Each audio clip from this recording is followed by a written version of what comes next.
দর্শক স্বাগত জানাচ্ছি নারুলির বাইকের হাট থেকে। এখানে আসলে গত ৩ বছরে ব্যাপক কিন্তু বাইকের দোকান, এখানে কেনাবেচার দোকান কিন্তু স্থাপিত হয়েছে, যেটি কিন্তু আসলে গত ২০১৩ সাল থেকে ১৩-১৪ সাল থেকে কিন্তু এখানে বাইকের যে হাট বা বাইকের যে কেনাবেচার যে দোকানগুলো, এই দোকানগুলো শুরু হয়।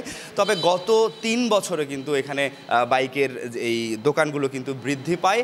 আর চালোপাড়া থেকে শুরু করে, আমরা যদি বলি চালোপাড়া থেকে শুরু করে শাফি ক্লিনিক পর্যন্ত বা নারুলি পর্যন্ত মোটামুটি সব মিলিয়ে কিন্তু 14 থেকে 15টি দোকান কিন্তু কেনাবেচার দোকান, বাইক কেনাবেচার দোকান কিন্তু আমাদের চোখে পড়ছে। এবং এখানে কিন্তু যে বাইকগুলো এখানে দেখতে পাওয়া যাচ্ছে, এই বাইকগুলো কিন্তু সবই সেকেন্ড হ্যান্ড বাইক, এবং এই বাইকগুলো কিন্তু সাধ্যের মধ্যেই অনেকেই কিন্তু এখান থেকে সংগ্রহ করছে।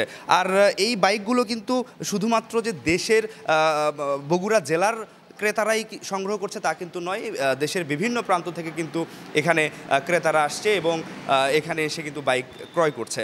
আর আরেকটি বিষয় যেটি রয়েছে সেটি হচ্ছে যে বিক্রেতা যারা রয়েছে, যারা বাইক চালানোর পর সেই সেকেন্ড হ্যান্ড বাইকটি বিক্রি করতে চাচ্ছে, সেই বিক্রি করার যে বিষয়টি সেটি কিন্তু তাৎক্ষণিকভাবে এখানে কিন্তু বিক্রি করতে পারছে। আর আগে যে বিষয়টি হয়েছে, আগের বিষয়টি লক্ষ্য করলে দেখা যেত যে বাইক বিক্রির যে সময়টা, সেই সময় কিন্তু ক্রেতাদেরকে পাওয়া যেত না। সো বিড়ম্বনার মধ্যে পড়তো যারা বাইক বিক্রি করবে তারা।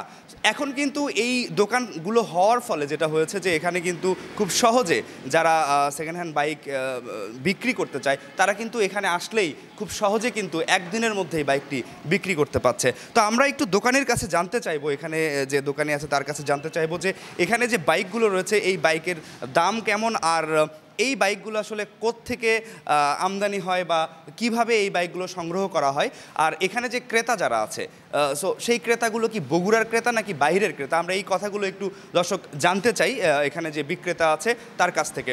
সো আমরা একটু জানতে চাচ্ছি প্রথমে যে এই বাইকগুলো কোথা থেকে সংগ্রহ করা হয়। অনেক সময় দোকানে কাস্টমার এসে বিক্রি করে যায়, আর অনেক সময় বাইরে থেকে কিনে আনা হয়, ফোন দেয়। আর এই বাইকগুলো যে বিক্রি হয় সেই ক্রেতারা এরা কি বগুড়ার ক্রেতা নাকি বগুড়ার বাইরের ক্রেতাও আছে? বগুড়ার বেশি, অনেক সময় বাইরে থেকে এসে নিয়ে যায়, বেশিরভাগ বগুড়াতে।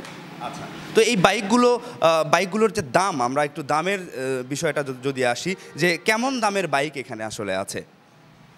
আমরা এখানে পাইকারি বেশি সেল দিই, মানে অন্যান্য দোকানে শোরুমে পাইকারি আমরা বেশি দিই, কাস্টমার অল্প এই আর। তো তারপরেও পাইকারি দামের যে বিষয়টা, আমরা একটু দামটা জানতে চাচ্ছি যে এই বাইকগুলোর দাম কেমন, কোন বাইকের দাম কেমন? এটা যেরকম পাইকারি 90, 92, 94 ফিক্সড। তারপরে এটা হচ্ছে 1,55,000 ফিক্সড পাইকারি, আর এটা হচ্ছে ফিক্সড 80 ফুল টাকার নাম্বার। এখানে নাম্বার ছাড়া যে গাড়িগুলো রয়েছে, অন টেস্টের যে গাড়িগুলো রয়েছে সেই গাড়িও তো এখানে পাওয়া যায় বা সেই গাড়িগুলো তো আছে। আর সেই ক্ষেত্রে দামের যে তারতম্যটা, নাম্বার সহ যে গাড়ি আর নাম্বার ছাড়া যে গাড়ি, এইটার দামের তারতম্য কেমন হয়ে থাকে?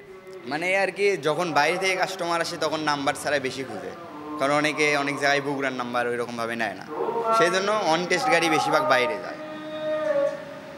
তো দর্শক, আসলে চালোপাড়া থেকে শুরু করে নারুলি পর্যন্ত যে দোকানগুলো হয়েছে, এই দোকানগুলো হওয়ার ফলে কিন্তু আসলে এই বাইকের যে সহজলভ্যতা এবং সহজে এই বাইক যে প্রাপ্তির যে বিষয়টা সেটা কিন্তু নিশ্চিত হচ্ছে। আর এখানে আমরা বেশ কয়েকটি দোকানের সাথে কথা বলেছি, আমরা কথা বলে যে বিষয়টি জানতে পেরেছি তারা কিন্তু অনলাইনেও এই মার্কেটিংয়ের যে বিষয়টি রয়েছে বা এই পণ্যগুলো কেনার যে বিষয়টি রয়েছে সেটি কিন্তু নিশ্চিত করছে, এবং অনলাইনেও কিন্তু এই বাইকগুলো কিন্তু সারা দেশের বিভিন্ন প্রান্তে কিন্তু পৌঁছে যাচ্ছে। তো দর্শক, আসলে নারুলি থেকে আসলে আমার কাছে এই ছিল সর্বশেষ। পরবর্তী সরাসরি সম্প্রচারে আবারও যুক্ত হব, সেই পর্যন্ত সবাই ভালো থাকবেন। আল্লাহ হাফেজ।